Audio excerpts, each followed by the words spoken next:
Hello everyone, my name is Surur, I'm an English teacher, and today's video is about how to read a story to your child if you are a parent, and to your students if you are a teacher, and especially newly graduated teacher, because I believe that reading a story or reading a book is a very important skill that we all have to develop so we can attract children to reading and to books in general.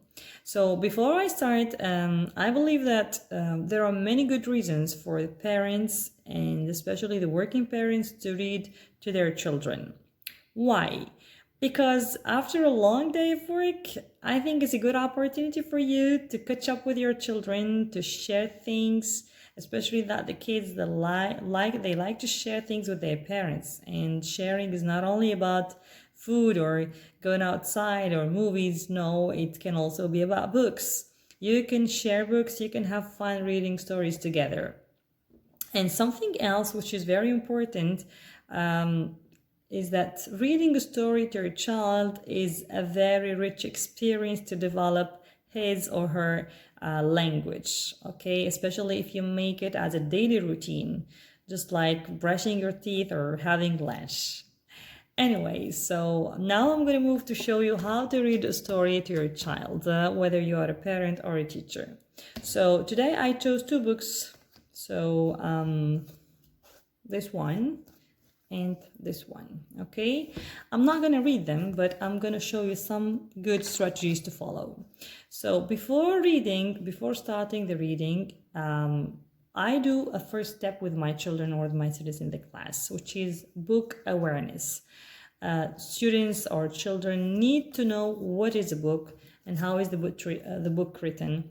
What do we see in the cover page? Okay, so the first question I ask always is, what do you see in the cover page? This is the cover page. We have three important things: top, middle, bottom.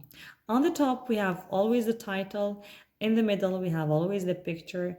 And on the bottom, we have sometimes the name of the editor or sometimes the name of the author.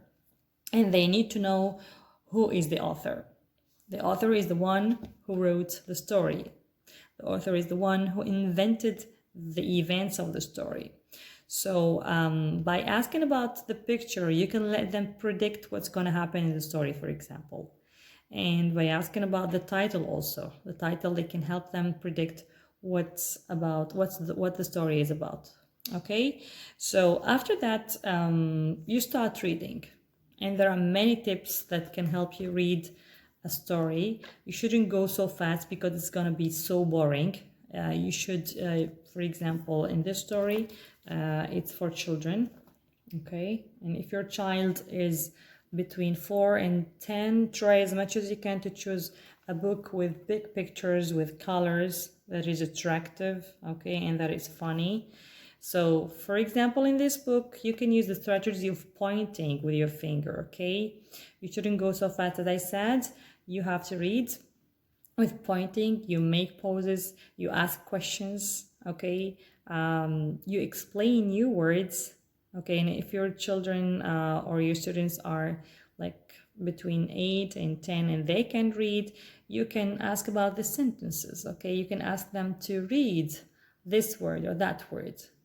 And you can talk about how we write a sentence. We start with a capital letter and we finish with a full stop. And we leave a space between the words. Anyway, so for the little ones in KG, for example, you can ask about the colors, okay? You can also use signs and gestures. How to do that? For example, if, I don't know, if the story is about a bee, okay? The bee is a character in the story. You can use the sound of the bee, okay? Zzz, okay? If the story is about the duck, you can use ducks, a sign of the duck, okay? If the story is about the baby, you can do like this, okay? The baby is crying, and so on and so forth. And something else you can use, don't forget to use your voice and facial expressions, okay? They should be really appropriate to the events of the story.